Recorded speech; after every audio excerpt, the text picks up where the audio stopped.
Waqti dambe oo habeenimo ah ayaa uu gaadhigiisa ku watay waddo ka mid ah waddooyinka New York. Waxa uu la kulmay booliiska New York iyo Abiud Hernandez oo akhriyay buug soo xaadiraya noolayaasha qarsoon iyo waxa uu kala kulmay iyo weerarka gurigiisa loo geystay. Dhacdooyinkaas iyo dhacdooyin kale oo ay ka mid tahay marwo gurigeeda joogta oo nin soo weeraray ayaan ku qaadan doonaa barnaamijkan. Inta aynan muuqaalka bilaabin, fadlan muuqaalka like saar haddii aadan weli kusoo biirinna subscribe saaro gambalelkana furo si ay kusoo gaadhaan dhacdooyin aad u xiiso badan iyo muuqaaladooda.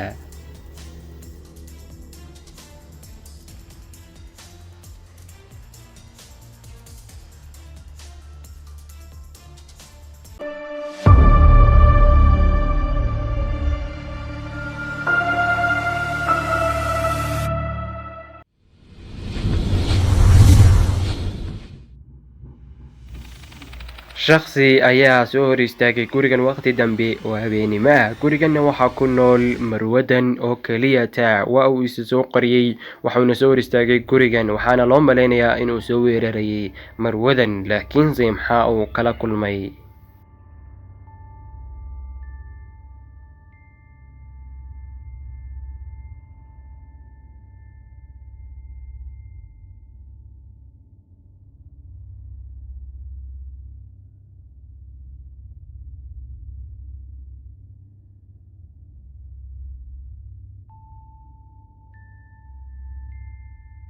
Qorshihiisii ahaa weerarku waa uu ka dhicisoobay kadib markii uu arkay inay meesha ay ku xidhan tahay kaamarad. Markii lala xidhiidhiyay askartana waa ay garan waayeen shakhsigani cidda uu yahay.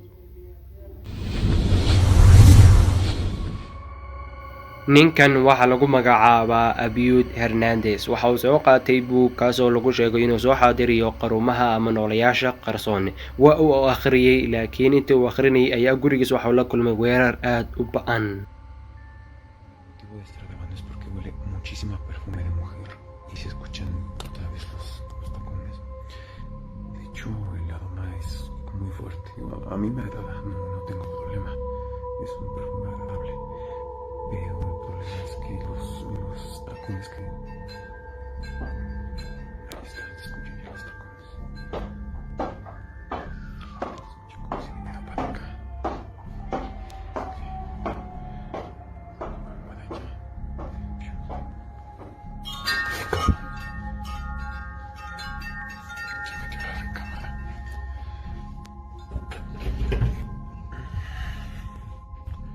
Maalmo kadib markii la faafiyay muuqaalka gurigu sidii hore waa uu ka sii daray. Qolaalkana waxa uu dhigay Abiud kaamarado.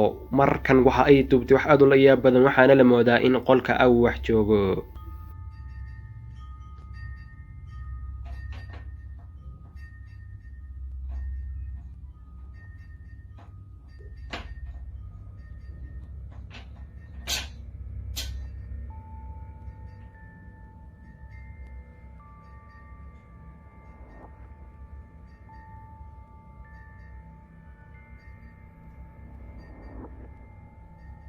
بعد لحظات اتحركت الدمية بشكل مرعب. يبدو أن الدمية مسكونة.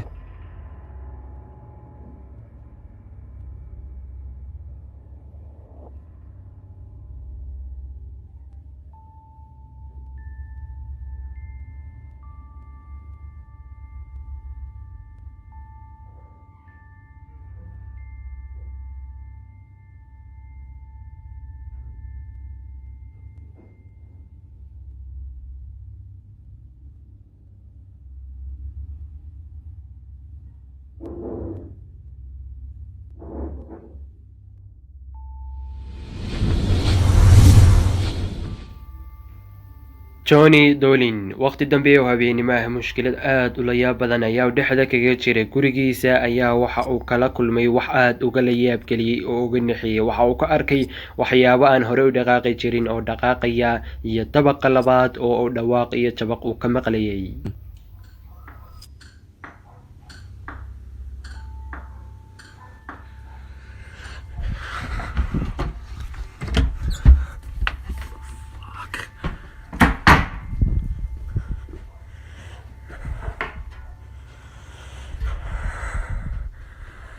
halkan uu joogay isagoo aad uga cabsanaya ayaa dabaqa labaad ayaa wax uu ka maqlay. kadib si kasta oo ay u khatar badan tahay waxa uu isku dayay inuu soo ogaado meesha uu codku uu ka soo baxayo, waa uuna wajahay khatar kasta oo ay leedahay.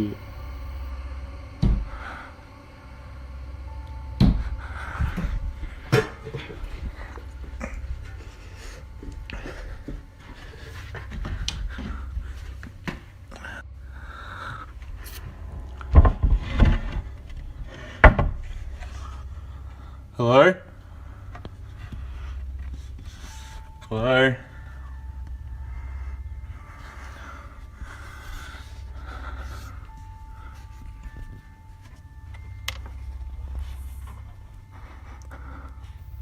markii uu koray dabaqa labaad cidna kama uusan helin. sidii waxaa joogay inuu iska qarinayo oo uu diidan yahay inuu guriga ka baxo oo kale. aad ayaa uuna arrintaasi ay uga sii cabsisay, waxana wax khayro caadiya.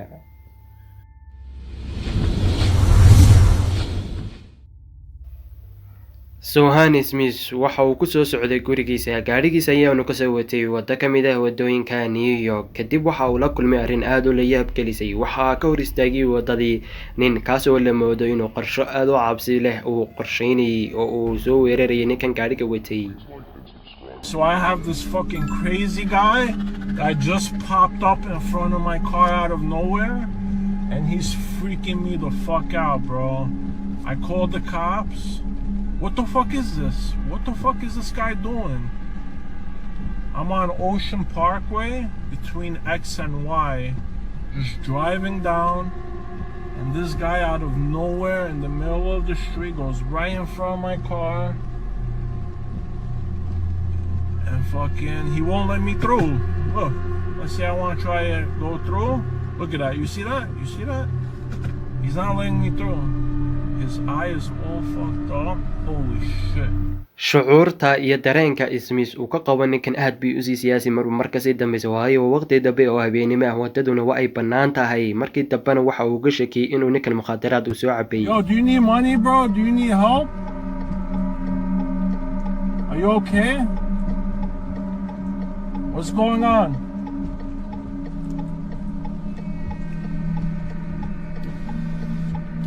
No response, just like the fucking... That's there right here. Look at his eyes, yo. I'm not even fucking with you. His eyes are fucking crazy. You see his fucking eyes? Yo, his eyes are all fucked up. Drugs? Yes? No? Maybe? Wow, look at his eyes. You see that shit? Smith waxa uu la xiriiray askartii daqiiqado kadib waa ay soo gaadhay meesha. ninkiina waa ay qabatay oo u kaxaysay xagga iyo jeelka iyo baaritaan. sababaha lagu sababeeyay aad ayaa ay u kala duwanayeen ninkan sababta uu u sameynayay waxani.